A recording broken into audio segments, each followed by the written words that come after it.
Assalamualaikum warahmatullahi wabarakatuh. Alhamdulillah, selalu saja lisan kita memuji dan memuja Allah subhanahu wa ta'ala atas segala nikmat yang dilimpahkan kepada kita, terutama nikmat Islam dan iman.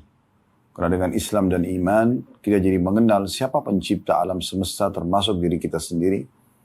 Kita juga jadi mengetahui apa tujuan kita lahir di muka bumi ini. Dan juga apa yang boleh kita nikmati, apa yang harus kita kerjakan, dan apa yang harus kita hindari dan jauhi. Dan ini nikmat yang sangat besar. Karena seorang muslim yang beriman kepada Allah subhanahu wa ta'ala, itu pasti punya panduan hidup. Selain daripada itu juga cukup banyak nikmat yang lain dari kesempatan, kesehatan, dan yang lain-lain semuanya.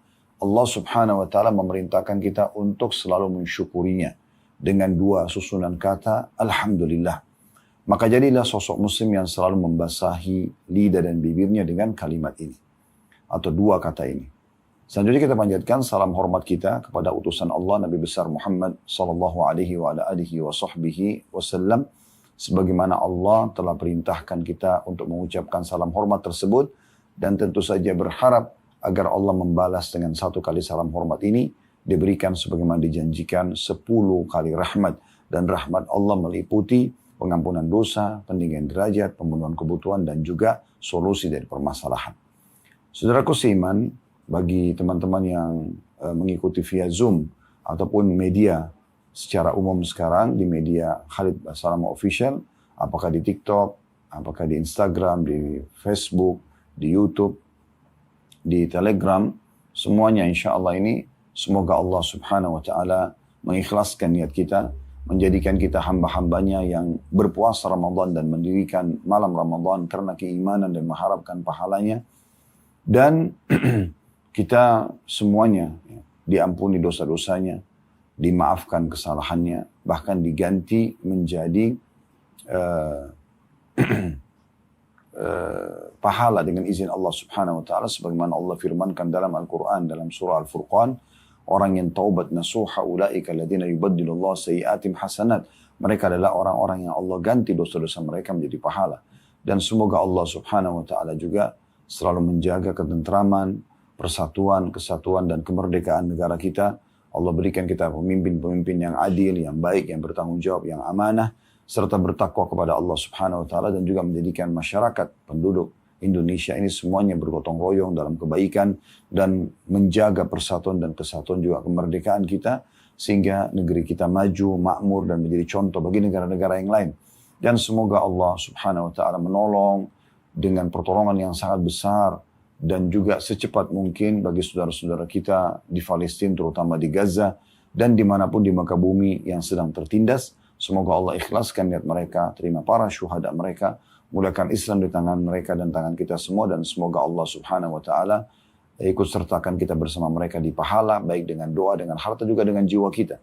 Dan semoga Allah subhanahu wa ta'ala menyatukan kita semua di surga Firdausnya tanpa hisab, menyatukan dalam majlis ilmu yang mulia ini.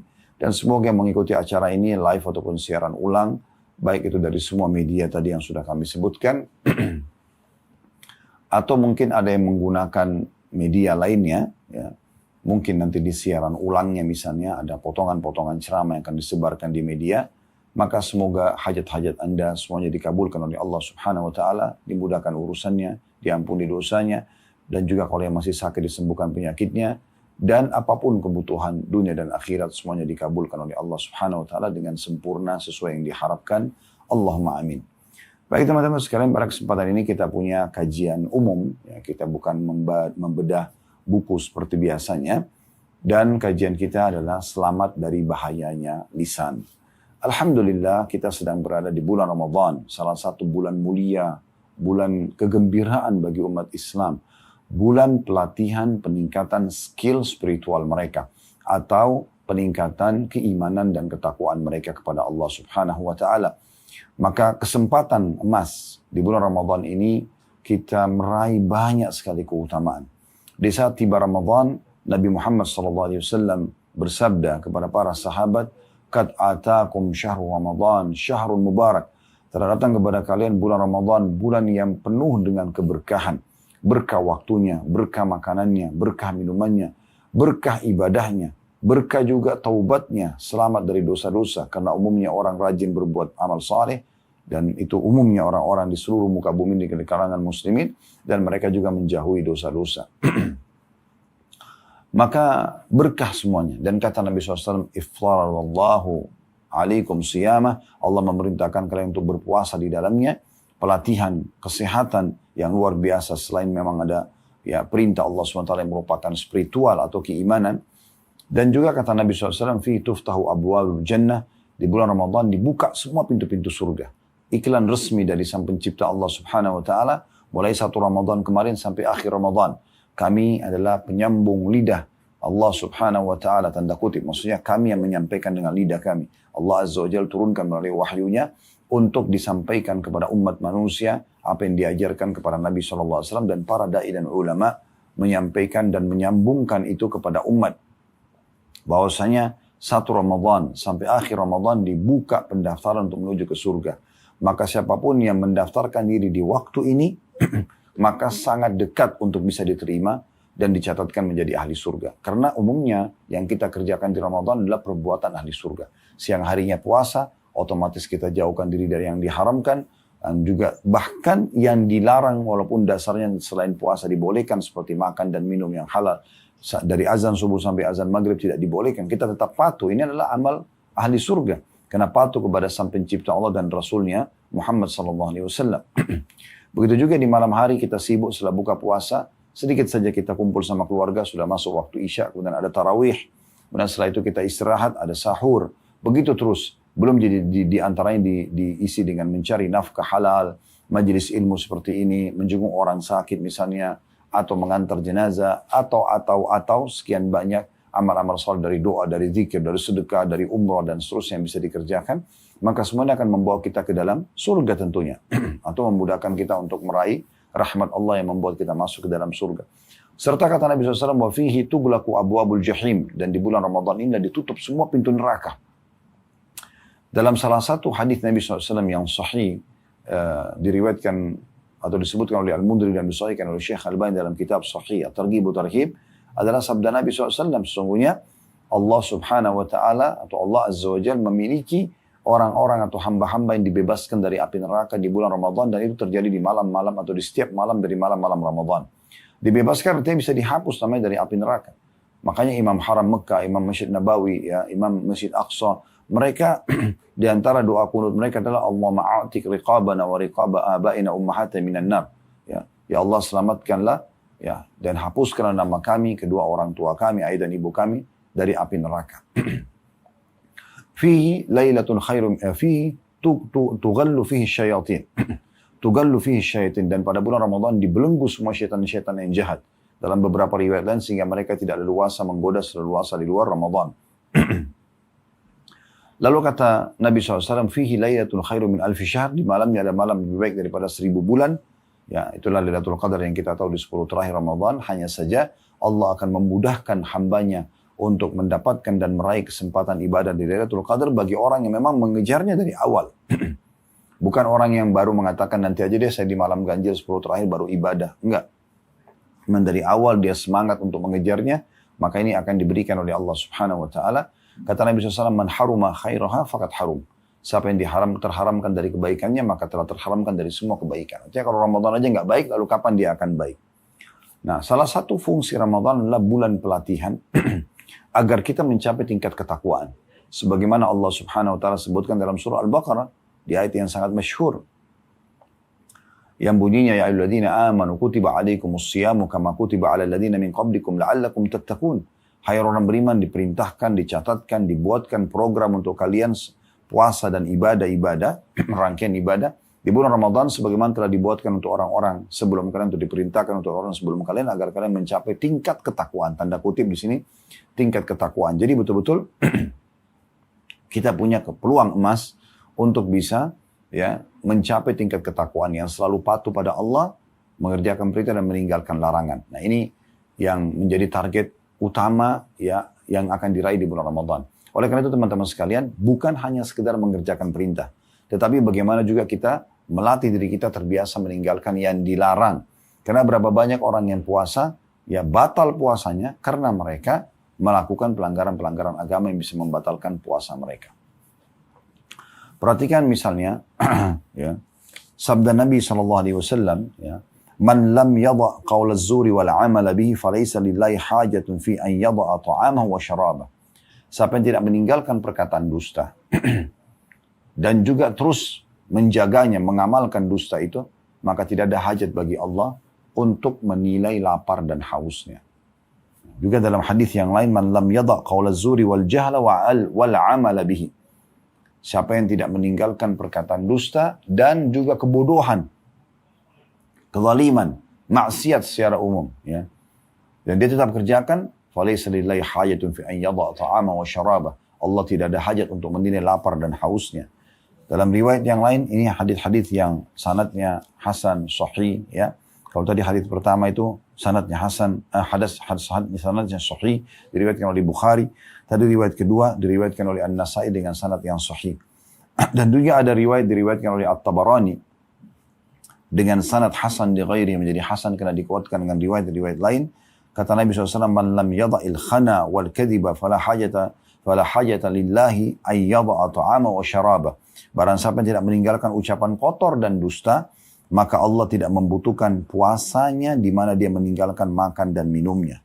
Jadi kita lihat ini penyampaian-penyampaian Nabi SAW ini bukan hanya sekedar berarti kita kerjakan perintah, bukan hanya sekedar puasa, bukan hanya sekedar sholat, tapi harus juga diimbangi dengan meninggalkan hal-hal yang haram ini. Karena kalau Anda tetap menyalahgunakan, ya, atau melanggar apa yang telah Allah, ya, larang untuk dilanggar, maka bisa saja mengurangi kadar pahala puasa, bahkan membatalkannya. Nah, di sini kan sabda Nabi SAW, Allah tidak ada hajat untuk menilai lapar dan haus, puasanya sia-sia saja. Kenapa? Karena tadi, ya, berkata dusta, berbuat hal yang sia-sia, kemudian berkata kotor, ya. Dan dalam riwayat yang lain, ya, dengan hadis sahih riwayat Bukhari, kata Nabi SAW, kalau Allah Azza wa Jal, Allah yang maha mulia dan maha tinggi berfirman, kullu amal ibn Adam lahu illa siyami fa innahu li wa ana azzi bihi. Sesungguhnya semua amal ibadahnya anak Adam milik dia atau sudah tentukan kadar pahalanya, kecuali puasa karena dia milikku dan aku akan balas langsung. Kemudian kata Nabi SAW, wassiyamu junnah, dan puasa itu adalah perisai. Dalam sebuah riwayat yang lain kata Nabi SAW, seperti perisai salah seorang dari kalian di medan perang pada saat menangkis serangan musuh, ya. Fa idza kana yaumus shaumi ahadikum fala yarfuth. Oleh karena itu kalau sedang puasa, ya, tidak boleh rafath. Rafath adalah mengucapkan kata-kata syahwat kepada selain pasangan halal. Ya, yang bahasa lainnya tidak boleh pacaran. Kembali lagi ke masalah lisan nih, ya. Wala yaskhab, dan tidak boleh berucap kotor, mencaci maki, mencela, menghina, ya. Fa in sabbahu ahadun aw qatal falyakul inni shaim, inni shaim. Kalau ada yang ajak dia bertengkar, ribut, ya, pada saat dia sedang puasa, sebaiknya dia mengatakan saya sedang puasa, saya sedang puasa. Ya, jadi kita lihat bagaimana luar biasa, ya, pelatihan diperintahkan di bulan Ramadan bukan hanya untuk meningkatkan spiritual keimanan dari sisi mengerjakan ketaatan. Puasanya, misalnya baca Qur'annya, sholatnya, zikirnya, doanya, seterusnya. Tapi juga satu sisi ini yang perlu. Karena umat banyak sibuk dengan yang pertama tapi lupa dengan yang kedua. Yaitu juga meninggalkan larangan-larangan. Perhatikan sabda Nabi SAW selanjutnya dengan sanad sahih diriwayatkan oleh Ibnu Khuzaimah. Laisa siyamu minal akli wasyurb. Puasa itu bukan hanya sekedar menahan diri dari lapar dan haus. Innamas siyamu minal lagwi wal rafath. Tapi puasa yang harus dipikirkan adalah bukan hanya ketaatannya, mengerjakan perintah, tapi juga harus jauh dari hal yang sia-sia dan juga perkataan yang bisa mengundang syahwat kepada pasangan yang tidak halal. Ya. Fa in sabbaka ahadun aw jahila alaik, kalau seandainya ada orang mencaci makimu ataupun sengaja menyakitimu, mengganggumu, ya, maka fakul inni shaim, inni shaim. Katakan aku sedang ikuti program puasa, aku sedang ikuti program puasa. Ya. Dan ini cukup banyak hadis-hadis Nabi SAW yang serupa dengan ini. Dan kata Nabi SAW, rubba shaimin hadzuhu min siyamil ju' wal atash. Berapa banyak orang-orang yang puasa itu yang dia dapatkan hanya lapar dan haus saja. Wa rubba qaimin hadzu min qiyamihi sahar. Dan berapa banyak orang yang mendirikan malam hari tapi tidak mendapatkan kecuali begadang saja. Kenapa? Karena mereka melakukan pelanggaran-pelanggaran sebagaimana hadis-hadis yang sudah kami bacakan tadi. Dan cukup banyak. Ini hadis diriwayatkan oleh Al-Baihaqi dan beberapa perawi-perawi hadis yang lain. Kalau kita lihat teman-teman sekalian, apa yang kita sampaikan tadi ini, semuanya hadis-hadis Nabi SAW ini berkisar di masalah, ya umumnya. Walaupun dosa-dosa secara umum itu dilarang, tapi mayoritasnya ini justru yang membatalkan puasa beranjak daripada lisan seseorang. Ya, lisan seseorang.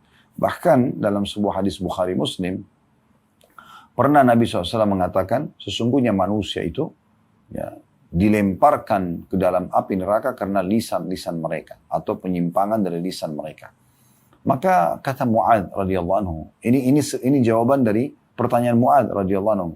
Waktu Nabi SAW menjelaskan tentang masalah neraka dan bagaimana lisan bisa membawa orang ke dalam api neraka, maka dia mengatakan, ya Rasulullah, apakah kami akan dihisab oleh Allah karena perkataan lisan kami? Maka kata Nabi SAW, celaka hai Mu'adz kalau kau tidak memahami masalah ini. Sesungguhnya mayoritas manusia justru dilemparkan dalam api neraka karena lisan mereka. Ya. Dan juga Nabi SAW bersabda dalam hadis riwayat Tirmidzi, Idza asbah ibnu Adam, ya, kalau tiba di pagi hari, qul wa'ada'u jisim tukaffirul lisan. Semua anggota tubuh ini mengingatkan lisan. Sambil berkata, taqul, ya, ittaqillaha fina. Bertakwalah engkau lisan kepada Allah terhadap kami. Ini istaqamta, kalau kau lurus, istaqamna. Kami akan lurus. Wa ini wajajta, wajajna. Kalau kau menyimpang, kami juga akan menyimpang. Jadi memang lisan ini luar biasa. Ya, lisan ini luar biasa. Dia bisa digunakan untuk kebaikan, zikir, berdoa, nasihat, atau minimal hal yang mubah. Menanyakan kabar orang misalnya, ya, atau transaksi jual beli, atau yang semisalnya. Atau dia bisa jadi dosa dengan bahaya lisan ini. Terlalu banyak dosanya ya. Ada ghibah, menggunjing orang lain. Ada fitnah, ini dosa lain lagi. Ada menghina, ya, mencaci maki. Ada berdusta. Ya. Jadi banyak sekali dosa yang bisa terjadi dari lisan itu. Ya. Kalau tangan mungkin terbatas dosanya. Mungkin dengan mengambil yang haram atau memukul misalnya, ya, atau kaki kena melangkah tempat haram atau kemaluan kena dilampiaskan kepada yang haram. Tapi dia terbatas sekali dosanya. Cuma kalau lisan ini banyak sekali yang bisa terjadi dosa-dosa karena lisan tersebut. Makanya kata Nabi SAW dalam hadis yang lain, man dhamina li ma baina lihyai, siapa yang bisa menjamin untukku apa yang ada di antara dua pipinya, maksudnya lisannya. Wa ma baina rijlaihi atau fakhidai, dan apa yang berada di antara dua paha atau dua kakinya, kemaluannya maksudnya. Dhamintu lahul jannah. Aku akan jamin atau adman lahul jannah. Saya akan jamin baginya surga. Ini satu hal yang luar biasa. Berarti mayoritas dosa manusia itu memang di lidahnya. Begitu juga dengan kemaluannya. Jadi memang hati-hati sekali dengan masalah lisan. Dan kebetulan sekali alhamdulillah kita di Ramadan, salah satu terapinya, trainingnya adalah justru untuk mengontrol dan mengawasi lisan kita. Maka ini harus hati-hati teman-teman sekalian. Nah di antara dosa-dosa daripada yang tadi disebutkan ya, yang termasuk bisa membatalkan puasa itu adalah berdusta. Berdusta. Cukup banyak dalil-dalil yang melarang tentang masalah dusta ini. Di antaranya dalam surah An-Nahl, teman-teman bisa membuka kalau mau lihat aplikasi Al-Quran di handphonenya. Surah An-Nahl, surah nomor 16 ayat 105. Surah nomor 16 ayat 105 yang berbunyi, innama yaftaril kadhiba alladhina la yu'minuna bil akhir, saya ulangi, innama yaftaril kadhiba alladhina la yu'minuna bi ayatillah wa ulaika humul kadhibun. Sesungguhnya yang mengada-ngada kebohongan hanyalah orang-orang yang tidak beriman kepada Allah atau ayat-ayat Allah, dan mereka itulah pendusta. Jadi Allah Subhanahu wa taala memastikan orang yang mengada-ngadakan bohong, sengaja bohong, tidak diperlukan bohong itu. Ya. Karena bohong itu akan merusak hubungan dengan Allah SWT, mendatangkan dosa, bisa dekat sama hukuman, dan juga menghilangkan kepercayaan manusia. Tapi Allah mengatakan orang yang mengada-ngadakan bohong, suka bohong jadi rutinitasnya, karena orang itu tidak beriman kepada ayat-ayat Allah. Dan mereka itu memang julukannya adalah pendusta. Ya. Juga Allah Subhanahu wa taala memastikan Allah tidak akan memberikan petunjuk orang-orang yang suka bohong. Ya, ini bahaya lisan. Dikatakan dalam surah Ghafir, surah nomor 40 ayat 28. Surah nomor 40 ayat 28, di akhir ayatnya, Innallaha la yahdi man huwa musrifun kadzdzab. Sesungguhnya Allah tidak akan memberi petunjuk orang-orang yang melampaui batas, lagi pendusta. Allah tidak akan berikan petunjuk. Nah, di Ramadan ini luar biasa, disuruh tinggalkan secara totalitas bohong itu. Bahkan bisa membatalkan puasa, jadi kan kita rugi. 1 bulan teman-teman sekalian Anda dilatih untuk terbiasa lisan Anda untuk tidak bohong. Supaya jujur. Ya, agar meraih ridha Allah subhanahu wa ta'ala, meraih pahala dengan jujur dan juga meraih hati manusia. Sebaliknya kalau kita bohong akan dapat murkanya Allah, ya, kena ancaman, dosa dan kena ancaman, bisa dihukum oleh Allah subhanahu wa ta'ala, bahkan bisa batal puasanya dan juga kehilangan kepercayaan manusia. Di dalam surah Al-Jathiyah, surah nomor 45 ayat 7, Allah subhanahu wa ta'ala juga mengancam orang yang suka bohong. Ya. Wailun likulli affakin athim. Kecelakaan besar, kebinasaan, penyiksaan yang berat bagi orang yang banyak dusta, lagi banyak berbuat dosa. Anda bisa bayangkan bagaimana tegasnya Allah subhanahu wa ta'ala dalam menitik beratkan larangan bohong ini. Jadi nggak boleh bohong sama sekali dalam Islam. Ya. Kita tinggalkan perbuatan ini dan mumpung Ramadan lagi dilatih untuk itu. Saya sering sampaikan di pengajian saudaraku seiman, kalau kita sedang membahas pengajian seperti ini, kita sedang bicara hari ini ke depan. Kita tidak bicara yang lalu-lalu. Kita sedang bicara sekarang ke depan. Nah kalau sekarang, kalau yang lalu-lalu pernah kita lakukan perbuatan salah dan dapat peringatan dari pengajian kita ini, ambil ilmu ini, amalkan dan tinggalkan kesalahan itu. Ya, segera taubat kepada Allah SWT. Kalau yang kita dapatkan misalnya anjuran untuk mengerjakan satu perbuatan amal saleh, maka kerjakan. Kalau dulu pernah kita kerjakan, kita sekarang meningkatkan kualitasnya. Kalau dulu kita pernah kerjakan tapi mungkin belum lancar, belum rutin, sekarang rutinkan. Kalau itu belum pernah kita kerjakan, sekarang kita kerjakan. Allah subhanahu wa ta'ala juga mengatakan dalam surah Az-Zariyat, surah nomor 51 ayat 10, ancaman berat dikutuknya orang-orang yang suka berbohong. Wa na'udzubillah. Ya, Allah berfirman, kutilal harrasun. Sungguh terkutuklah orang-orang yang banyak berdusta itu. Atau orang yang berdusta. Jadi kita lihat bagaimana ancaman-ancaman yang luar biasa. Kecelakaan, kebinasaan. Tadi wail ya. Di sini ditambah lagi kutil. Ya, dia terkutuk. Ya. Kemudian dalam hadis Nabi SAW, ini bagi orang yang tidak meninggalkan bohong. Ya, dalam hadis Bukhari, apalagi hoax ya. Dibuat lalu disebarluaskan. Di masa kita sekarang ini luar biasa. Media-media ini bisa kita pakai untuk meraih pahala maksimal atau mendapat dosa maksimal. Ya. Kita sebarin kebaikan-kebaikan, informasi kebaikan, potongan ceramah, potongan nasihat, artikel-artikel yang baik, ya, maka dapat pahala. Makin banyak orang baca, makin banyak pahalanya. Tapi kalau kita menyebarkan berita bohong, ya, tidak benar, masuk dalamnya menghardik orang lain, menghina orang lain, menggunjing orang lain, memfitnah orang lain. Semua ini bisa panen dosa yang luar biasa. Perhatikan bagaimana Nabi SAW menceritakan waktu Allah perlihatkan beliau siksa kubur pada saat sedang Isra dan Mi'raj. Beliau mengatakan, wa ammar rajulul ladzi ataita alaihi yusharsharu shidquhu ila kafah wa mankiruhu ila kafah وعينه إلى كفاه فإنه الرجل يغدو من بيته فيكذب الكذبة تبلغ الآفاق.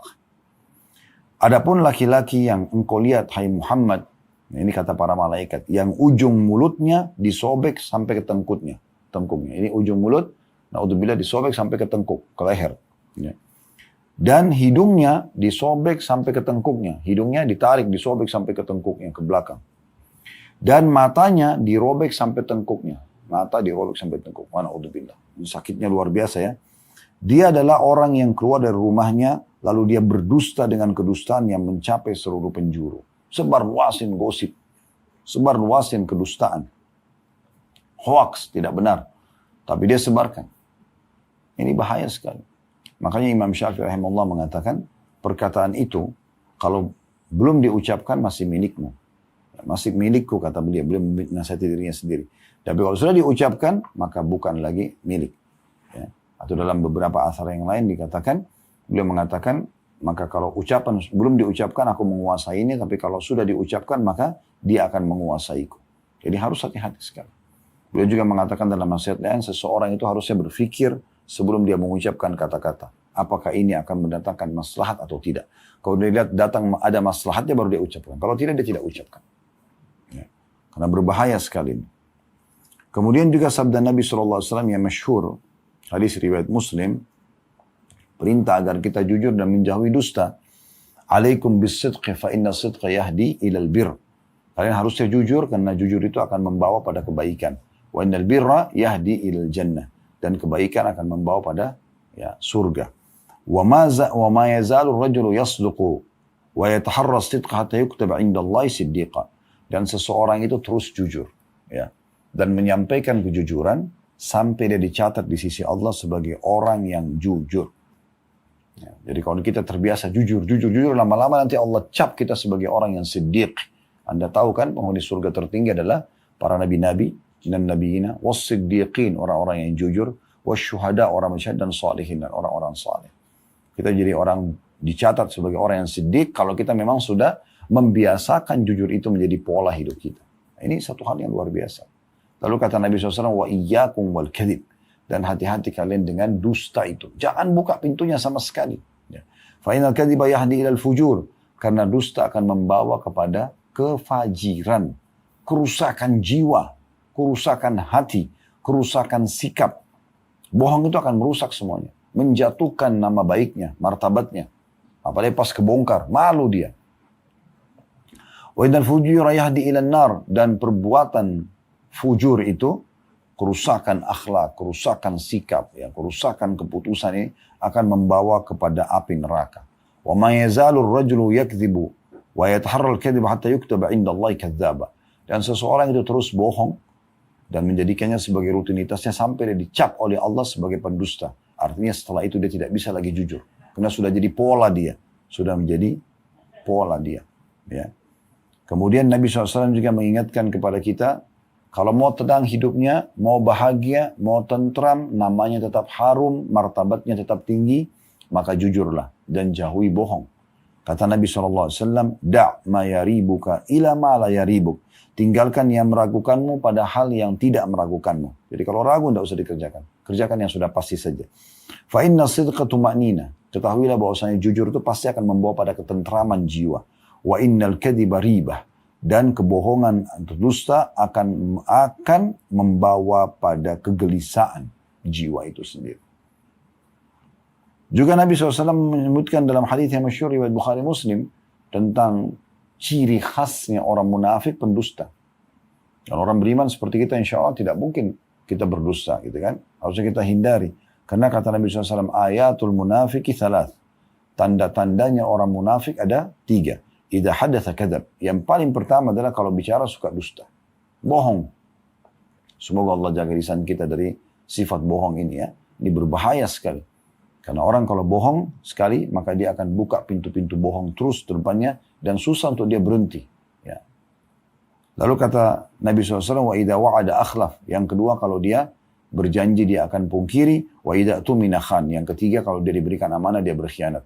Nah ini sebenarnya berentet satu sama yang lain. Kalau sudah mulai dari bohong, maka pasti dia bisa akan pungkiri janji, maka pasti dia akan khianati amanah. Nah ini bermula semua dari bohong, ya. Kalau Anda transaksi jual beli dan Anda jujur, justru Allah datangkan keberkahan. Kalau Anda bohong, Allah angkat keberkahan transaksi itu. Sebagaimana hadits Bukhari Muslim, kata Nabi SAW, al-bayyi'ani bil khiyari ma lam yatafarraqa. Dua orang yang sedang transaksi, pembeli dan penjual, ya, keduanya punya hak khiyar. Khiyar itu melanjutkan transaksi atau membatalkannya sebelum mereka berpisah. Au qala hatta yatafarraqa. Atau kata Nabi SAW sampai mereka berpisah. Jadi selama masih di satu tempat, lagi transaksi, masih boleh lanjutin, boleh batalin gitu. Fa in sadaqa wa bayyana burika lahuma fi bai'ihima. Kalau keduanya jujur dan juga transparan menyampaikan apa adanya tentang produk tersebut, maka akan diberkahi untuk keduanya dalam transaksi tersebut. Wa in katama wa kadaba, kalau keduanya menyembunyikan dan berdusta, muhikat barakatu bai'ihima, akan diangkat keberkahan transaksi mereka. Coba Anda bayangkan bagaimana luar biasanya efek daripada kejujuran tersebut. Mendatangkan ridho dan rahmat Allah, pahalanya besar, bisa mencapai derajat tertinggi di surga. Ya, sebagaimana tadi kita sebutkan bahwasanya bersama dengan nabi-nabi adalah siddiq, ya, orang-orang yang jujur. Kemudian ya, juga dia akan mendatangkan ridho manusia, disukai oleh manusia. Diridhoi oleh Allah, mendapatkan pahala besar, masuk surga, dan mendapatkan ridho manusia. Gitu ya. Sebaliknya bohong itu bahaya sekali. Dia akan merusak semuanya. Merusak citranya, merusak sikapnya. Bahkan dia sendiri rusak secara kejiwaan. Kalau dia terbiasa berdusta. Kemudian ada juga hadis Nabi SAW riwayat Imam Muslim yang harusnya kita jadikan sebagai perhatian khusus ya. Kata Nabi SAW, "Thalathatun la yukallimuhumullahu yawmal qiyamati wa la yanzuru ilaihim wa la yuzakkihim wa lahum adzabun alim." 3 golongan kata Nabi SAW. Ya, perhatikan ancamannya. Allah tidak akan berbicara dengan mereka pada hari kiamat. Anda bayangkan kalau Anda diundang di satu acara, semua orang diajak ngomong kecuali Anda sendiri. Bagaimana perasaan Anda? Tidak akan diajak ngomong sama Allah hari kiamat. Allah tidak akan lihat mereka. Yang kedua, Allah tidak akan mensucikan mereka. Maksudnya memaafkan kesalahan kalaupun ada kesalahan ditimbangan dosanya yang harusnya kalau dibersihkan bisa masuk surga. Gitu. Walahum adzabun alim, dan mereka punya siksa yang pedih. Ada 4 ancaman. Yang pertama al-mannan, orang yang suka menyebut-nyebut kebaikannya. Jadi kalau Anda sudah berikan kepada orang, tidak usah sebutin lagi. Ya.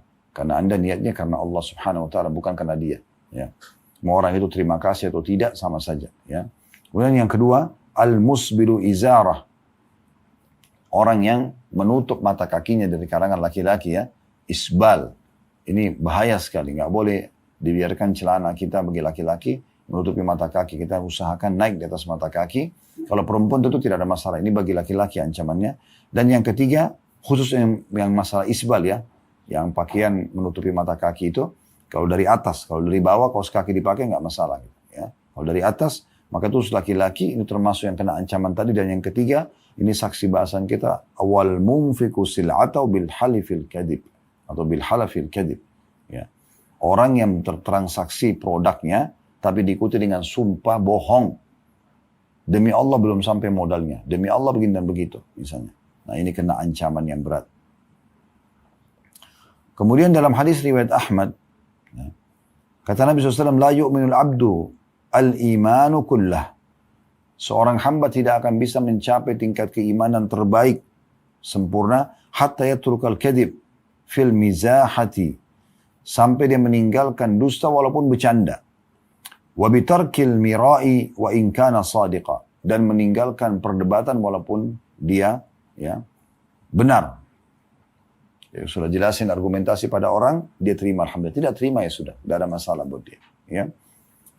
Ini hadis yang luar biasa. Jadi tolok ukur iman seseorang sempurna justru dia harus tinggalkan berdusta itu. Kalau dibiarkan tetap dusta ada, maka tidak akan sampai pada tingkat keimanan tersebut. Makna lainnya adalah orang beriman tidak akan dusta. Karena tidak bisa ketemu antara iman dengan kedustaan. Yang bisa hanya iman dengan kejujuran saja. Ya. Karena orang yang sudah beriman sama Allah dan mengenal Tuhannya, dia tidak akan takut kecuali kepada Allah. Kenapa harus takut? Orang kan biasa bohong itu karena takut pada manusia. Kan? Untuk apa takut sama manusia? Jujur saja. Kemudian selanjutnya kata Nabi SAW, Inni la'amzah wa la'akulu illa haqqa. Dalam hadis riwayat Tabarani. Sungguhnya aku pun bercanda kata Nabi SAW. Bukan tidak boleh bercanda orang beriman. Tetapi kata Nabi SAW, aku tidak mengucapkan kecuali yang benar. Orang kalau kita sampaikan sebuah cerita, dan cerita itu memang misalnya lucu. Membuat orang tertawa. Dan itu betul apa adanya gitu ya. Tidak ada masalah. Tapi kalau Anda rekayasa, ini jadi masalah ini. Begitu juga Nabi SAW mengatakan, wailun lilladhi yuhaddithu fayakdzib liyudhika bihil qauma wailun lahu. Dalam hadis riwayat Abu Daud Tirmidzi dengan sanad hasan. Sungguh kecelakaan bagi orang-orang yang berbicara kemudian dia bohong hanya untuk membuat orang tertawa. Maka kecelakaan buat dia. Jadi luar biasa ancamannya. Jadi kalaupun mau harus bercanda sama orang, bercanda tapi bercanda yang benar. Ya, menceritakan orang, membuat orang terhibur juga dengan benar. Tidak ada sesuatu yang dusta di situ. Ibnu Qayyim rahimahullah berkata, iman asasnya adalah kejujuran. Asas keimanan adalah kejujuran. Beranjak daripada hadis tadi ya. Dan nifaq, kemunafikan, asasnya kedustaan. Dan itu pondasinya memang. Orang beriman memang jujur. Nah, gitu. Berarti kalau Anda tidak jujur, berarti Anda tidak beriman, gitu kan? Karena dusta itu adalah pondasi dasarnya kemunafikan. Maka tidak akan pernah bertemu antara kedustaan dan keimanan, melainkan akan saling bertentangan satu sama yang lainnya. Allah mengabarkan bahwa tidak ada yang bermanfaat bagi seorang hamba yang mampu menyelamatkannya dari siksa kecuali kejujuran. Sebagaimana Allah menyebutkan dalam Al-Quran, Hada yaumu yanfa'us sadiqina sidquhum. Pada hari ini, kata Allah, misalnya hari kiamat, orang-orang jujur akan bermanfaat jujur mereka. Lahum jannatun tajri min tahtiha al-anharu khalidina fiha abada. Mereka akan diberikan balasan surga yang di bawahnya mengalir sungai-sungai dan mereka akan kekal di dalamnya. Radiyallahu anhum wa radu an. Mereka ridho kepada Allah dan Allah ridho kepada mereka. Dzadzikal fawzul azim. Itu adalah keberuntungan dan kemenangan yang besar. Inilah hari, ya, ini kata Ibnu Qayyim selanjutnya, inilah hari, ya, yang harusnya bermanfaat, ya, bagi orang-orang hamba yang jujur dan beriman tentunya. Kemudian dalam hadis, ya, yang disebutkan oleh Nabi SAW, itu bohong kita tinggalkan secara totalitas. Tapi perlu kita sampaikan juga ada keadaan di mana keadaan ini masih ada pengecualian dalam agama. Ya, yaitu bagaimana seorang sahabiat Nabi menyampaikan rakhasa Rasulullah SAW fi thalath. Nabi SAW masih membolehkan dalam 3 hal yang seperti ada kebohongannya, tapi sebenarnya bukan bohong secara mutlak. Ya. Yaitu, ya, La udduhu kadiban ar-rajulu yuslihu bainan nas. Yaqulul qawla wa la yuridu bihi illa al-islah. Kata Nabi SAW, saya tidak akan hitung itu bohong kalau orang memperbaiki hubungan 2 orang yang sedang bertengkar. Kayak misalnya, si A sama si B lagi ribut. Udah lama nih ribut ukhuwah, persaudaraan di antara mereka. Terputus silaturahim di antara mereka, kalaupun mereka punya hubungan kekerabatan. Lalu Anda datang, si A sama si B lagi ribut nih. Anda datang kepada si A. Kebetulan si A lebih tua, si B lebih muda. Anda mengatakan kepada si A, sebenarnya si B itu merasa bersalah. Tapi dia tidak tahu bagaimana memulainya. Anda datang kepada si B juga, Anda mengatakan sebenarnya si A itu juga mau memperbaiki keadaan. Mungkin dia juga merasa bersalah. Tapi karena dia lebih tua, dia kayaknya berat untuk memulainya. Sehingga mereka bertemu, nanti mereka saling memperbaiki keadaan. Nah, ini niatnya untuk memperbaiki hubungan antara 2 orang. Ya. Kemudian yang kedua, warajulu yaqulu fil harb, seseorang yang menceritakan sesuatu dalam peperangan. Karena peperangan tipu daya. Misal, Anda ditawan oleh musuh lalu ditanya, berapa jumlah pasukan muslim? Misalnya 5.000, Anda bilang 10.000 misalnya. Ya. Untuk menakut-nakuti musuh Allah. Itu juga rukhsah.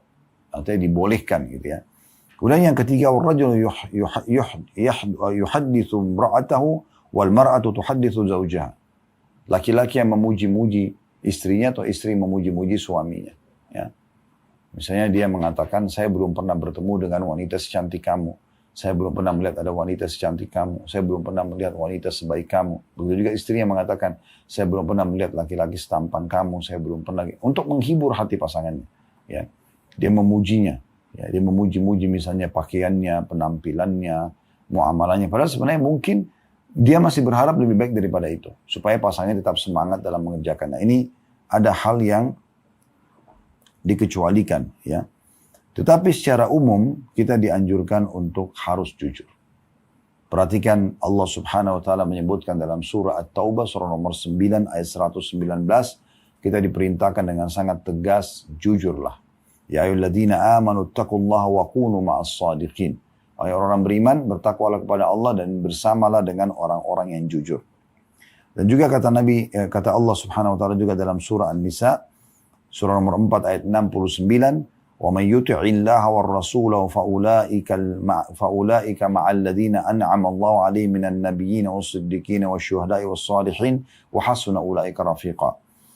Dan siapa yang mentaati Allah dan Rasulnya, maka mereka akan bersama dengan orang yang diberikan nikmat kepada mereka dari para nabi-nabi, orang-orang jujur, ya, para syuhada, orang mati syahid, dan juga orang-orang saleh. Dan itu adalah ya, sebaik-baik, ya, mereka adalah sebaik-baik teman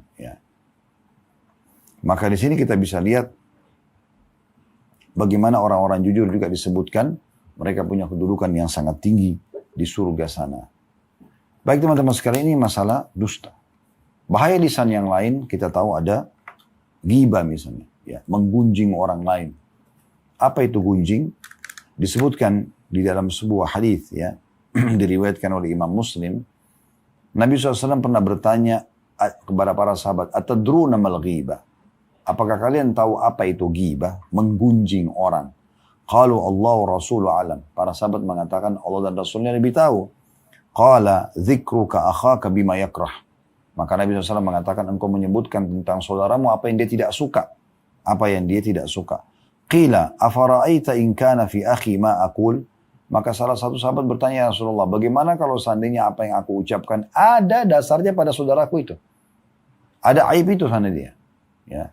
Maka Nabi SAW mengatakan, in kana fihi ma taqul. Kalau seandainya ada apa yang kamu ucapkan itu, faqad iktabtahu, kau telah menggibahnya. Wa in lam yakun fihi faqad bahadtahu. Dan kalau seandainya tidak ada padanya berarti kau telah, ya, memfitnahnya. Jadi di sini ghibah, teman-teman sekalian, definisinya berarti adalah menyebutkan kejelekan orang. Sebagaimana Imam Nawawi rahimahullah mengatakan, ghibah adalah menyebutkan kejelekan orang lain saat ia tidak ada ikut berbicara. Ya. Dan memang dasarnya ada pada orang itu. Ada pada orang kejelekan tersebut. Lalu bagaimana kalau saya lihat kejelekan pada diri seseorang? Saya tinggal membahasakan saja. Tinggal membahasakan saja kepada dia, menasihatinya dan mendoakan semoga dapat hidayah gitu ya. Imam Nawawi juga berkata dalam kitab Al-Adhkar di halaman 597. Ya, kalau tadi itu beliau mengatakan ghibah adalah menyebutkan kejelekan orang lain saat ia tidak ada, ya, hadir dalam pembicaraan. Itu dijelaskan dalam syarah Sahih Muslim, ya, di jilid 16 halaman 129. Kalau dalam kitab Adhkarnya ada judul buku namanya Adhkar, di halaman 597 Imam Nawawi juga mengatakan terjemahannya, ghibah adalah sesuatu yang amat jelek namun tersebar di khalayak ramai. Yang bisa selamat dari tergelincirnya lisan seperti ini hanyalah sedikit. Ghibah membicarakan sesuatu yang ada pada orang lain. Sesuatu yang diceritakan ada pada badan, agama, dunia, diri, akhlak, bentuk fisik, harta, anak, orang tua, pasangan hidup, pembantu, budak, pakaian, cara berjalan, gerak-gerik, wajah, ya, gerak-gerik, mimik wajah, kemudian kebodohan, kefasihan lidah, atau segala sesuatu yang berkaitan dengannya. Cara ghibah bisa melalui lisan, bisa melalui tulisan, bisa melalui isyarat, baik dengan mata, tangan, kepala, atau semisal itu. Ini luar biasa, kita udah tidak ada celah untuk menanyakan seperti apa bisa selamat dari ghibah gitu ya. Atau seperti apa rincian ghibah. Beliau sudah masuk di semua penjelasan, itu luar biasa. Sampai beliau mengatakan, saya ulangi lagi, ghibah membicarakan sesuatu yang ada pada orang lain. Berarti lisan yang berbicara gitu ya. Tapi memang ulama di sini Imam Nawawi mengikutkan yang bisa dilakukan dosa dengan lisan, maka bisa juga dengan tulisan. Ya. Dan ada orang menyebarkan berita hoax, mungkin tidak dengan lisannya, tapi dia mengetik di grupnya, di WA-nya, di medsosnya, kan gitu. Sama tadi dosanya.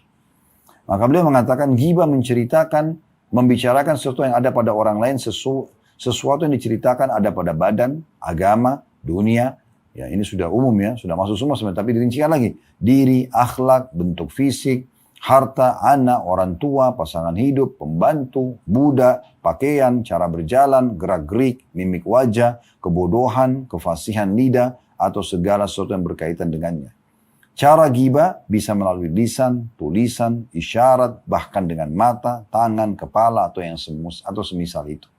Bisa saja dengan cuma kedipan mata, niatnya untuk menggibah orang lain, misalnya isyarat tangan saja, tulisan dan seterusnya, atau lisan dan seterusnya. Dalam Majma' al-Ansar, di satu kitab, jadi 2 halaman 552, disebutkan, segala sesuatu yang ada maksud untuk menggibah, termasuk dalam ghibah dan hukumnya haram. Baru maksud saja, ya, maka sudah masuk dalam kategori haram. Hasan Basri dan Masruq berkata, 2 orang tabi'in yang masyhur, ghibah adalah jika engkau membicarakan sesuatu yang jelek pada seseorang, Jika sesuatu yang dibicarakan, sesuatu yang tidak benar, maka itu berarti fitnah. Jadi memang dasarnya kalau ada pada dia, tidak boleh kita ceritakan. Itu ghibah. Kalau tidak ada, boleh jadi fitnah. Dinukil dari kitab Jami' Ulum wal Hikam, di jilid 26 halaman 167. Pernah ada seseorang bertamu kepada Aisyah radhiyallahu anha, dan saat orang itu akan pergi, Aisyah memberi isyarat dengan tangan ke arah Nabi SAW yang menunjukkan kalau orang itu pendek. Maka Nabi SAW bersabda, qad ibtabtaiha, ya. Qad iktabtiha, ya. Sungguhnya kamu telah menggibahnya. Hadis riwayat Ahmad. Jadi ada orang pernah datang mengunjungi Nabi SAW. Kemudian pada saat orang itu mau keluar, Aisyah memberikan isyarat seperti gambar kalau orang itu pendek fisiknya. Maka Nabi SAW mengatakan, kau telah menggibahnya. Allah yang Maha Suci telah melarang dengan sangat tegas dalam firman-Nya tentang masalah ghibah ini dalam surah Al-Hujurat, surah nomor 49 ayat 12 yang bunyinya, ya ayyuhalladzina amanu ijtanibu katsiran minadh-dhanni inna ba'dadh-dhanni itsm. Hai orang beriman, jauhilah prasangka, karena prasangka buruk itu ya, sebagiannya adalah dosa. Wala tajassasu, dan jangan kalian saling mata-matai. Wala yaktab ba'dukum ba'dha, jangan kalian saling menggibah satu sama yang lain. Ayuhibbu ahadukum ayyakula lahma akhihi maitan fakarihtumu. Apakah seseorang dari kalian mau memakan daging saudaranya sementara dia tidak suka untuk memakan daging bangkai saudaranya? Wattaqullah, bertakwalah kepada Allah. Innallaha tawwabur rahim. Sungguhnya Allah Maha penerima taubat dan juga Maha pengasih.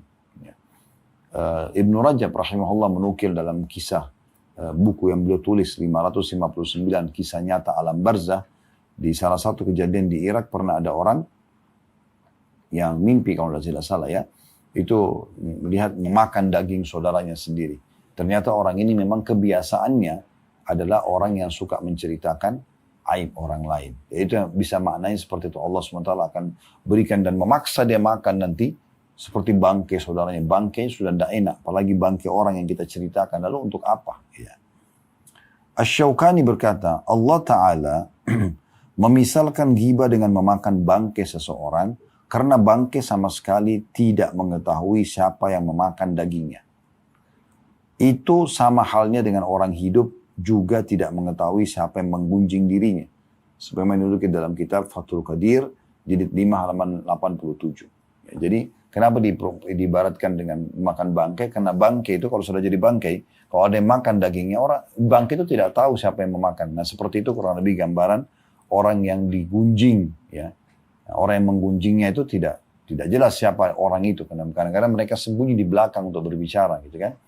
Karena kalau Anda bicara di depan dia, misalnya Anda mengatakan, maaf, badan Anda bau, maka saya sarankan untuk Anda menjaga badan Anda gini-gini. Dan bukan di depan umum ya. Saya berdua misalnya, itu tidak masuk dalam ghibah. Tapi kalau Anda bicara di belakang, oh ini orang bau badannya misalnya, itu sudah ghibah. Juga dalam ayat tadi ya, terkandung isyarat bahwa kehormatan manusia itu sebagaimana dagingnya. Jika daging manusia itu diharamkan, maka demikian pula kehormatannya. Ayat ini melarang setiap muslim menggibah dan perbuatan ghibah jelek dan tercelah bagi pelakunya. Ini masih lanjutan perkataan dari ya Asy-Syaukani rahimahullah.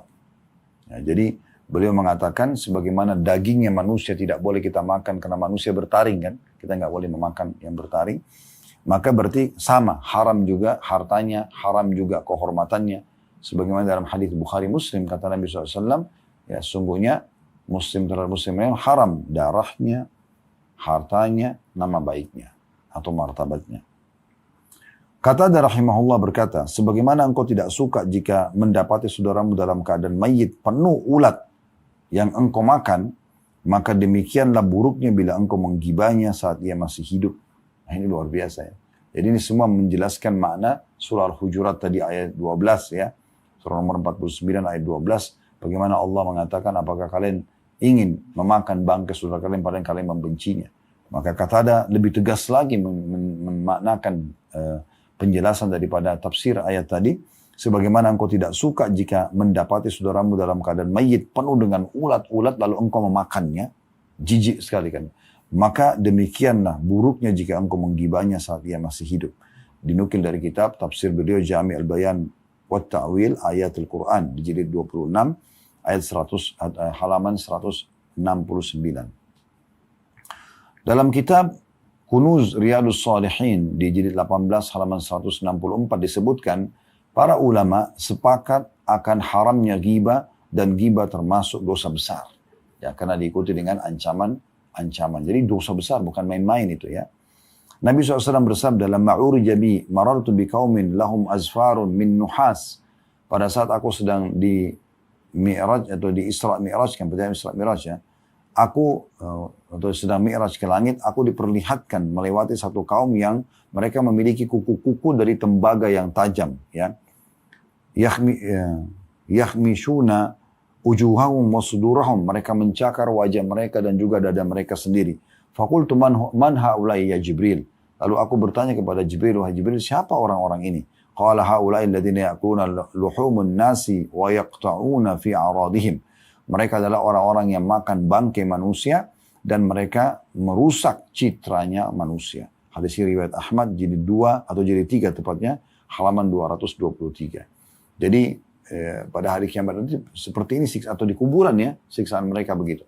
Allah buat mereka punya kuku-kuku yang tajam dari tembaga yang tajam, yang tebal. Lalu mereka mencakar sendiri naudzubillah wajah mereka dan dada mereka karena mereka selama hidup suka menggibah orang lain. Jadi teman-teman sekalian, makin kita tidak tahu tentang kekurangan orang makin bagus. Tidak usah nanya kalau kita tidak tahu ya tentang keadaan dia. Yang perlu kita ketahui adalah apa yang dia ceritakan. Kalau itu baik kita dukung, kalau itu buruk kita nasihati, kan begitu.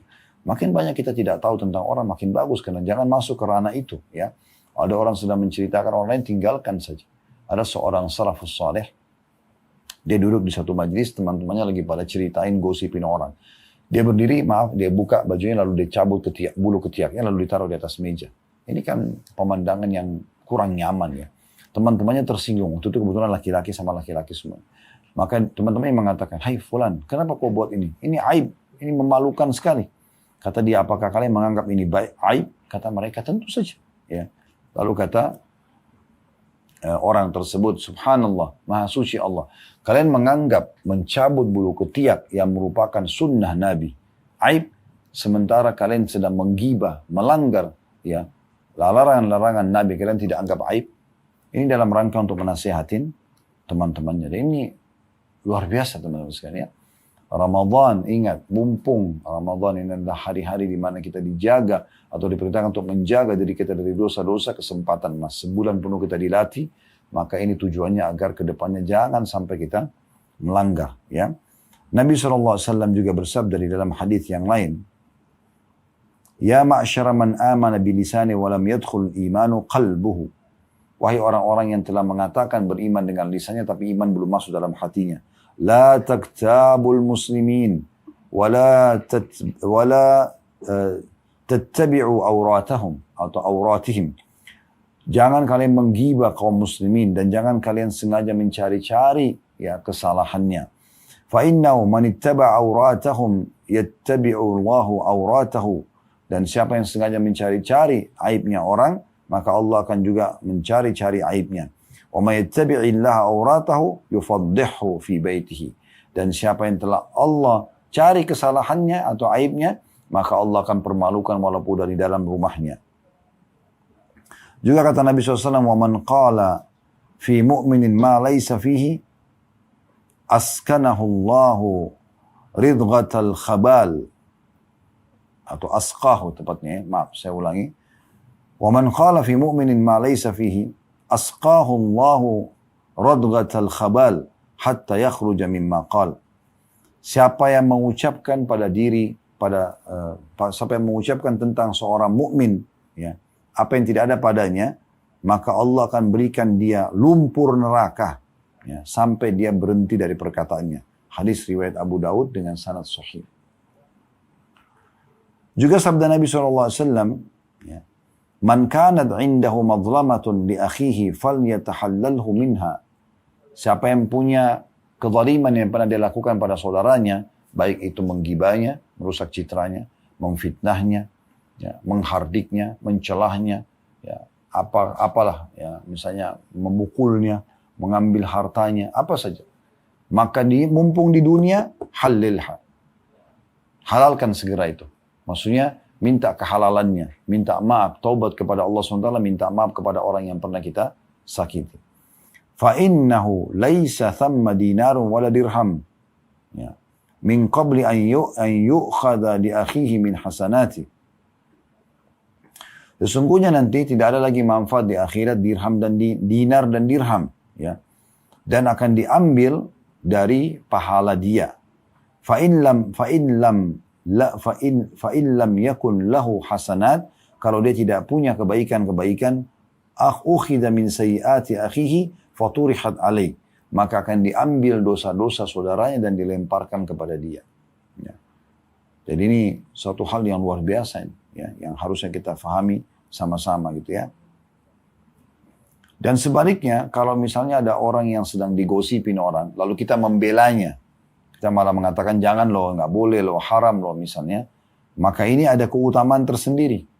Sebagaimana Nabi SAW bersabda, "Man dzabba an lahmi akhihi bil ghiba", barang siapa yang membela kehormatan saudaranya dari ghibah, kana haqqan 'ala Allah an yu'tiqahu minan nar, maka ya, Allah memastikan akan membebaskan dia dari api neraka.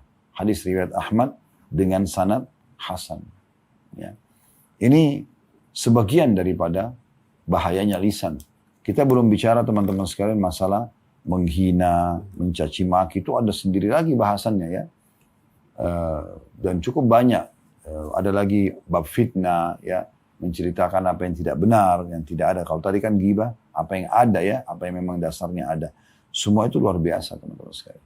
Ya, kalau menghina ini, mencaci maki, menghardik, karena mungkin Anda merasa Anda lebih tinggi jabatannya, seperti misalnya majikan pada pembantunya, pada supirnya, atasan pada bawahannya, itu semua tidak boleh dalam Islam. Ya. Nabi SAW pun seorang nabi, seorang raja, tapi beliau tidak pernah sama sekali justru menghina-hina para sahabat misalnya. Ya. Bahkan beliau tidak pernah menghina hewan, tidak menghina makanan. Ya. Makanya Allah SWT mengatakan dalam surah Al-Hujurat, surah nomor 49 ayat 11, ya ayyuhalladzina amanu la yaskhar qaumin min qaumin asa an yakunu khairan minhum. Hai orang beriman, janganlah satu golongan laki-laki ya menghina golongan laki-laki yang lain ya. Karena bisa saja yang dihina itu lebih baik daripada yang menghina. Wala nisa'un min nisa'in asa an yakunna khairan minhun. Dan golongan wanita juga tidak boleh menghina wanita-wanita yang lain. Karena bisa saja yang dihina itu lebih baik daripada yang menghina. Wala talmizu anfusakum. Ya. Dan jangan kalian hinahkan diri kalian. Wala tanabazu bil alqab. Ya. Dan jangan kalian saling memanggil dengan julukan-julukan buruk. Bi'salismul fusuku ba'dal iman. Sungguh ya, ini semua kalau terjadi, ya kalau ada orang tetap pakai nama-nama buruk, panggilan buruk, menghina, mencaci maki, menghardik, itu adalah panggilan-panggilan yang sangat tidak cocok ya, atau kefasikan setelah adanya keimanan. Oman lam yatub faulaika humudz zalimun. Dan siapa tidak tobat dari perbuatannya ini, tetap menghina, mencaci maki dan seterusnya, dirinya sendiri atau orang lain, maka mereka adalah orang-orang yang zalim. Abu Jurayya ya, radhiyallahu anhu berkata kepada Nabi SAW, berilah aku wasiat. Maka kata Nabi SAW, la tasubbanna ahada. Jangan pernah kau caci maki siapapun. Maka kata Abu Jurayh radhiyallahu anhu, aku setelah mendengarkan wasiat ini tidak pernah menghina seorang pun, baik ia orang merdeka atau budak, ataupun unta dan domba. Hewan-hewan pun tidak ada. Tidak pernah dihina.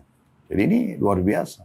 Ibnu Katsir membahas tentang tafsir surah Al-Hujurat, surah nomor 49 ayat ya tadi 11.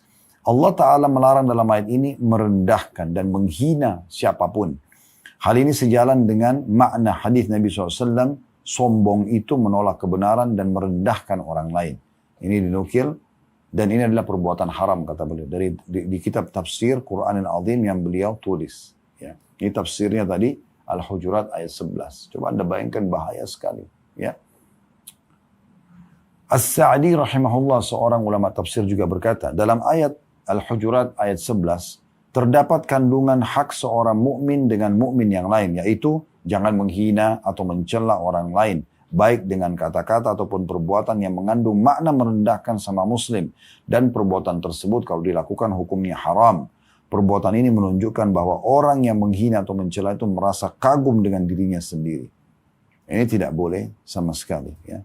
Tafsir Karimur Rahman, jilid tulisan beliau dalam tafsir surah Al-Hujurat ayat 11. At-Tabari rahimahullah juga mengatakan dalam tafsir Jami' al-Bayan, Allah menyebutkan secara umum larangan untuk mencela atau menghina orang lain dan itu mencakup seluruh bentuk celaan. Seluruh bentuk celaan. Tidak boleh seorang mukmin mencela mukmin yang lain karena kemiskinannya, karena dosa yang ia lakukan dan yang lainnya. Ya. Jadi tidak boleh sama sekali. Dia buat dosa pun tidak boleh kita hina dia. Ya. Kalau tidak salah ada sebuah riwayat itu, walaupun masih dibicarakan oleh para ulama hadis tentang kesahihannya atau derajatnya, tapi kata Nabi SAW tidak ada seseorang yang menghina orang lain dalam perbuatan dosanya, dia menghina, bukan dia nasihatin ya supaya ditinggalkan misalnya. Kecuali Allah akan buat juga dia akan terjerumus dalam dosa yang sama. Oleh karena itu kita harus hati-hati sekali. Ya. Jadi perlu sekali kita menjauhi semua jenis hinaan, apapun itu sifatnya, celaan. Termasuk teman-teman sekalian, saya selalu menukil atau sering menukil dalam ceramah ini karena, dan alhamdulillah tidak menyebutkan nama, tapi saya pernah kaget melihat ada panitia pengajian yang mereka saling panggil dengan julukan-julukan yang kurang baik. Padahal mereka suami istri sudah lama berumah tangga. Pada saat saya tanya apa itu, mereka baru menjelaskan kalau itu panggilan-panggilan menghina gitu ya. Ya, mungkin ada orang menghina warna kulit suaminya atau warna kulit istrinya atau tinggi badannya atau pendek badannya atau ini semua tidak benar. Kenapa nggak panggil sayang, cinta yang baik-baik aja gitu ya? Sama dengan anak-anak juga, mungkin anaknya gendut misalnya. Dia nggak usah bilang hai gendut misalnya. Untuk apa dipanggil begitu? Bilang saja Masya Allah, Tabarakallah, Masya Allah. Mudah-mudahan sehat ya nak. Mudah-mudahan Allah berikan postur tubuh yang ideal misalnya. Kita doakan baik-baik saja ya. Pernah ada beberapa orang sahabat teman-teman sekalian menertawakan, bukan mencaci maki, menertawakan betisnya Abdullah bin Mas'ud radhiyallahu anhu. Jadi Abdullah bin Mas'ud ini pernah naik ke atas pohon kurma, kemudian dia lagi mau lihat sesuatu, mau menginformasikan kepada Nabi SAW dan kaum muslimin, karena angin kencang tersingkap betis beliau dan terlihat betisnya beliau kecil sekali. Maka sebagian sahabat sempat tertawa. Dan Nabi SAW bersabda kepada para sahabat yang tertawa di dalam hadis riwayat Ahmad dengan sanad sahih, walladzi nafsi biyadi lahuma athqalu fil mizani min Uhud. Ketahuilah betisnya ini yang kalian ketawakan itu demi Allah di timbangan amal lebih berat daripada gunung Uhud. Aisyah juga berkata radhiyallahu anha, qultu lin Nabi sallallahu alaihi wasallam, aku berkata kepada Nabi SAW, hasbuka min Safiyyah kada wa kada. Ya Rasulullah, cukuplah anda dari memuji-muji dan memberikan kelebihan Sofia. Sofia istri Nabi yang lain, dari orang Yahudi. Wa qala ba'dur ruwat ta'ni qasirah. Sebagian perawi hadis ya mengatakan Aisyah memaksudkan Sofia pendek ya. Faqala Nabi SAW, maka Nabi SAW bersabda kepada Aisyah, laqad qulti kalimatan law muzijat bima'il bahri lamazajathu. Hai Aisyah, kau sudah mengucapkan kata-kata yang saking beratnya bobotnya, sampai kalau ditaruh di air laut, maka akan bisa mengubah air laut tersebut. Mengubah yang jadi warna biru, hijau, berubah jadi buruk semuanya. Hanya karena kata-katamu itu, karena beratnya dosa itu. Hadis riwayat Ahmad, Tirmidzi dan juga Ibnu Majah. Ya. Maaf, Abu Daud, Tirmidzi dan Imam Ahmad.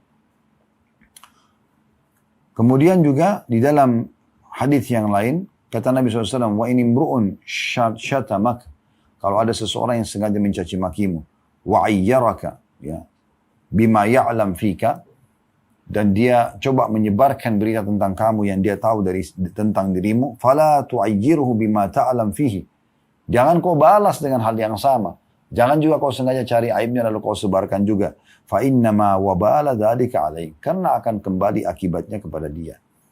Ibnu Qayyim rahimahullah berkata, wa kullu ma'siyatin uyyirat biha akhaka, uyyirat biha akhaka, fahiya ilaika yahtamil an yuridu bihi annaha sabiratun ilaika, wala budda an ta'malaha.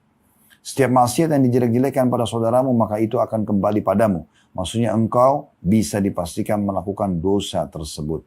Ya. Dan dalam kitab Al-Urfus Syadhi, Syarah Sunan Tirmidzi, ta'yir atau menghina berbeda dengan mengingkari kemungkaran. Karena menghina atau menjelek-jelekkan mengandung kesombongan atau meremehkan orang lain dan juga merasa bangga telah bersih dari dosa. Tapi kalau kita misalnya ada orang buat salah nih, dia zina, dia riba, lalu kita bilang, nggak boleh, ini haram. Itu bukan menjelek-jelekkan namanya. Tapi yang menjelek-jelekkan ini memang dia niatnya merendahkan orang lain. Nah gitu. Dia merasa dirinya lebih bersih. Ini tidak boleh. Dan kata Nabi SAW, cukuplah seseorang berbuat dosa berat jika dia merendahkan saudaranya muslim. Hadis riwayat Muslim. Ini luar biasa nih ya, peringatan-peringatan Nabi SAW. Lalu dalam hadis yang lain riwayat Muslim juga, al-mutasabani ma qala fa'ala al-badi ma lam ya'tad al-madlum. Apabila dua orang saling menghina atau mencela, maka kehinaan yang terucapkan ditanggung oleh orang yang memulainya. Dia mulai mencaci maki. Selama orang yang terzalimi tidak melampaui batas, tidak membalasnya. Kalau dia balas, maka akan dilihat nanti kadar daripada dosa yang mereka lakukan satu sama yang lain. Dan kata Nabi SAW dalam hadis lain, sibabul muslimi fusukum wa qitalu kufr. Dalam hadis Bukhari Muslim. Ya, kalau tadi hadis yang sebelumnya itu, yang dua orang saling mencaci maki, ya, yang dosa akan ditanggung bagi orang yang memulainya, itu hadis riwayat Muslim dan juga Abu Daud. Kalau hadis yang sekarang saya bacakan, sibabul muslimi fusukun wa qitalu kufur, hadis riwayat Bukhari Muslim. Mencela atau menghina seorang muslim kepastian, ya, mencela dan menghina seorang muslim kefasikan dan membunuhnya merupakan kekafiran. Maksudnya kefasikan itu dosa besar. Ya. Juga Nabi SAW bersabda, man halafa bimillati ghairil Islam kadiban fahuwa, ya, kama qal. Siapa yang bersumpah, ya, menggunakan nama selain agama Islam, walaupun dia bohong gitu kan, maka dia seperti yang diucapkan. Wa man qatala nafsahu bi syai'in udziba bihi fi nari jahannam. Dan siapa yang membunuh dirinya dengan benda apapun, maka dia akan disiksa dengan benda itu di neraka jahannam. Wa la'nul mu'min ka qatlihi. Melaknat seorang mukmin sama dengan membunuhnya. Wa man rama mu'minan bi kufrin fa huwa ka qatlihi. Dan siapa yang melempar menyatakan seorang mukmin kafir, maka dia seperti membunuhnya. Hadis diriwayatkan oleh Bukhari. Sifat orang mukmin teman-teman sekalian akan jauh dari semua caci-cacian, hinaan, menghardik. Sebagaimana sabda Nabi SAW riwayat Tirmidzi dan juga Ahmad. Laisal mu'minu bit-ta'ani walal la'ani walal fahish walal badi'.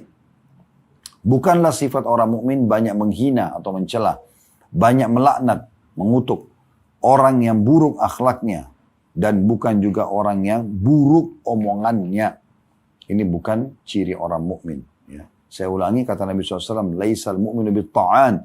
Bukan sifat orang mukmin banyak menghina atau mencaci maki. Walal la'an, banyak melaknat, mengutuk, mendoakan keburukan. Walal fahish, dan juga bukan orang yang buruk, ya, keji akhlaknya. Walal badi, dan bukan juga orang yang buruk omongannya. Juga kata Nabi SAW, la yakunul la'anuna syufa'a wala syuhada yaumal qiyamah. Hadis diriwayatkan oleh Imam Muslim. Orang yang suka melaknat atau menghina, mendoakan keburukan, tidak akan dapat memberikan syafaat dan tidak akan menjadi saksi pada hari kiamat nanti. Karena ada sebuah hadis, kita tutup dengan ini teman-teman sekalian, hadis yang agung sekali. Agung sekali hadis ini, ya. Yaitu hadis Nabi SAW, ar-riba thalathatun wa sab'una baban. Riba itu 73 pintu. 73 level maksud saya, tingkatan. Aisaruha ayyankiha rajulu ummah. Yang paling ringan seperti orang berzina dengan ibunya sendiri. Itu riba. Wa inna arbar riba irdur rajulul muslim. Dan ketahuilah bahwasanya, ya, pintu dosa yang paling berat adalah menodai kehormatan seorang muslim. Menghinanya, mencaci maki, merusak citranya. Itu seperti levelnya dosa 73-nya riba. Itu luar biasa. Ya. Riba aja sudah berat. Riba 73 level. Level paling rendah seperti berzina dengan ibu sendiri. Berarti kalau kita pertemukan dengan bab zina ini yang paling berat adalah zina dengan mahram. Itulah anak sama ibu, anak sama ayah, saudara sama saudara. Ini zina yang paling berat. Ya. Kemudian ada zina menzinai istri mujahid, kemudian istri tetangga. Ya. Kemudian baru zina secara umum misalnya. Ya. Itu level tertingginya zina, berzina dengan mahram, itu sama dengan level terendahnya riba. Itu level satunya riba. Level 73-nya itu setara dengan mencoreng kehormatan seorang muslim. Berarti bagaimana dosanya itu mencoreng kehormatan seorang muslim. Itu luar biasa gitu. Ya. Harusnya kita hati-hati sekali dengan masalah ini. Ya, ini berat sekali teman-teman sekalian. Bahkan kita dilarang, ini hadis riwayat Al-Hakim ya, dilarang bukan hanya sekedar mencaci maki manusia, mencaci maki hewan pun tidak boleh. Mencaci apapun tidak boleh. Ya. Sebagaimana ya Nabi SAW dari hadis Abu Barzah Al-Aslami, dia mengatakan ketika seorang budak wanita berada di atas seekor unta tunggangan dan di atas unta itu terdapat barang milik orang-orang lain. Ketika unta itu melihat Nabi SAW sedangkan jalanan sempit dan mereka harus melewatin tempat itu, maka budak wanita itu mengatakan, ayo cepatlah wahai unta. Ya, ya Allah, laknatlah dia ini. Ya, biasanya orang ketelepasan ngomong ya, dia mau untanya cepat jalan tapi dia mau, semoga Allah melaknatmu, misalnya gitu. Maka Nabi SAW bersabda, unta ini telah dilaknat, tidak boleh menemani kita. Hadis riwayat Muslim. Jadi dengan dia doakan burukan untanya, Nabi larang, tidak boleh jalan sama kita sekarang unta ini. Kalau dia mau jalan, dia mau pakai, dia jalan di tempat lain, jangan jalan bersama kita.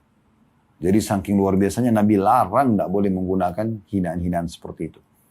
Juga Nabi SAW mengatakan tentang tidak boleh menghina ayam jantan misalnya. Ini contoh dalam hadis riwayat Abu Daud. La tasubbud dika fa innahu yuqidu lis-shalah. Jangan kalian menghina ayam jantan karena dia membangunkan untuk sholat. Ya. Tidak boleh menghina masa, waktu, musim. Ya. Hujan, musim panas, musim semi, musim salju. Anda tidak suka ya sudah. Tapi itu jangan hina karena itu seperti menghina penciptanya. Sebagaimana dalam hadis Muslim kata Nabi SAW, la tasubud dahra fa inna Allah wad dahr. Jangan kalian mencaci maki waktu, musim, ya. Semua itu karena Allah penciptanya. Tak boleh mencela angin. Dalam hadis riwayat Tirmidzi, Ahmad, kata Nabi SAW, la tasubur rih. Jangan kalian mencaci maki angin. Fa idza ra'aitu minha ma takrahun. Kalau apa yang kalian lihat dari angin itu ada sesuatu yang kalian tidak suka, karena angin ribut, angin topan, faqulu, katakan, Allahumma inna nas'aluka min khairi hadhihi rih. Ya Allah, kami minta kebaikan angin ini. Wa min khairi ma fiha, dan kebaikan yang ada di dalamnya. Wa min khairi ma arsalta ya bihi, dan kebaikan yang telah engkau utus bersamanya. Wa na'udzubika min syarri hadhihi rih, dan kami berlindung kepadamu dari keburukan angin ini. Wa min syarri ma fiha, dan keburukan yang ada di dalamnya. Wa min syarri ma ursilta bihi, dan keburukan yang telah engkau utus bersamanya. Enggak boleh mencaci maki penyakit, termasuk demam. Pernah Nabi SAW mendatangi Ummu Sa'ib radhiyallahu anha sambil mengatakan, ya, ada apa dengan wahai Ummu Sa'ib? Ya. Kemudian Ummu Sa'ib mengatakan, al-humma la barakallahu fiha. Demam ya Rasulullah, semoga Allah tidak berkahi demam ini. Demam? Karena orang semua tidak mau demam. Dia berharap demam itu hilang dulu. Tapi dia mengatakan semoga Allah tidak berkahi. Ya, supaya tidak bertahan lama gitu. Faqala Nabi SAW, la tasubbina al-humma. Jangan pernah kau caci maki demam itu. Fa innaha tadhhabu khataya atau tudhibu khataya bani Adam kama yudhibul kiru khabathal hadid. Karena demam itu akan membersihkan dosa-dosanya anak Adam sebagaimana pandai besi menghilangkan karat dari besi. Hadis riwayat Muslim. Ya. Bahkan kita tidak boleh mencaci maki juga makanan. Ya. Dalam hadis Bukhari Muslim, Abu Hurairah mengatakan, ma'aban Nabi SAW ta'aman qat. Nabi SAW tidak pernah menghina satu jenis makanan pun, satu jenis minuman pun. In ishtahahu akalahu wa in karihahu tarakahu. Kalau beliau suka, beliau makan. Kalau beliau tidak suka, beliau tinggalkan saja. Ya. Sudah pernah tahu teman-teman sekalian, kalau kita dilarang bahkan mencaci maki syaitan. Syaitan aja tidak boleh kita caci maki. Kalau ada gangguannya kita, ya, mengatakan a'udzubillahi minasyaitonir rajim. Dalam hadis Nabi SAW riwayat Imam Ahmad, Abu Daud dengan sanad sahih, la taqul ta'isa syaitan. Jangan pernah kalian mengatakan celaka syaitan. Fa innaka idza qulta dzalika ta'azam hatta yakuna mithlal bait. Karena kalau kau ucapkan itu badannya jadi besar sampai seperti rumah. Wa yaqul biqauli, ya. Wa yaqul biquwwati. Dan dia mengatakan, oh ini kekuatanku, kata syaitan. Walakin kul bismillah. Tapi ucapkanlah bismillah. Ya. Fa innaka idza qulta dzalika tasagar hatta yakuna mithlu dzubab. Karena kalau kau ucapkan bismillah, maka syaitan akan mengecil sampai seperti lalat saja. Ya. Jadi kalau kita justru mencaci maki dia, ya, dia malah, ya, kita mengatakan kurang ajar nih syaitan, gini-gini. Itu malah membuat dia besar. Mau berarti orang ini takut karena kemahabesaranku, gitu-gitu. Tapi kalau kita bilang bismillah atau a'udzubillah, kita berlindung kepada Allah, maka dia jadi kecil syaitan itu. Dan kita tutup dengan ini teman-teman sekalian, ini tambahan-tambahan dalilnya. Sama juga tidak boleh mencaci maki semua sesembahan yang disembah selain Allah subhanahu wa ta'ala. Maaf, tadi dilarang menghina syaitan itu ada perkataan Ibnu Utsaimin rahimahullah. Beliau mengatakan, ya, al-insanu lam yu'mar bila'ni syaitan. Manusia tidak diperintahkan untuk melaknat syaitan. Wa innama umira bil isti'adha minhu. Tapi Allah memerintahkan untuk berlindung dari keburukannya. Kama qala ta'ala, wa imma yanzagannaka minasyaitan nazgun fasta'id billah innahu sami'un alim. Dan Allah berfirman, kalau kalian sedang digoda oleh syaitan, maka berlindunglah kepada Allah dari syaitan itu, semuanya dia maha mendengar lagi maha mengetahuinya. Jadi kenapa kita tidak boleh caci maki syaitan? Karena Allah tidak suruh kita mencaci makinya. Allah suruh kita kalau digoda, berlindung saya dari Allah, biar Allah yang menghukumnya.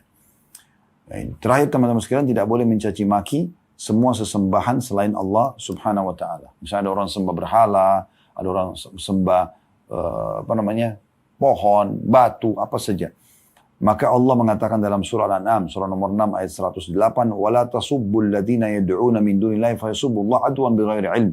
Jangan kalian pernah mencaci maki yang disembah-sembah selain Allah, maka nanti para penyembahnya akan menyembah Allah tanpa ilmu. Ya. Jadi kita tidak boleh sengaja menghina ya sesembahan selain Allah, maka nanti dikhawatirkan mereka malah mencaci maki juga Allah subhanahu wa ta'ala tanpa punya ilmu. Mereka belum kenal Allah, kan gitu. Dan itu sebagian daripada bahasan masalah bahaya lisan. Oleh karena itu teman-teman sekalian, jadikan Ramadan momentum yang paling tepat untuk menyelamatkan diri kita dari bahaya lisan ini, karena kita sedang diterapi ya untuk menjadi orang yang lebih baik.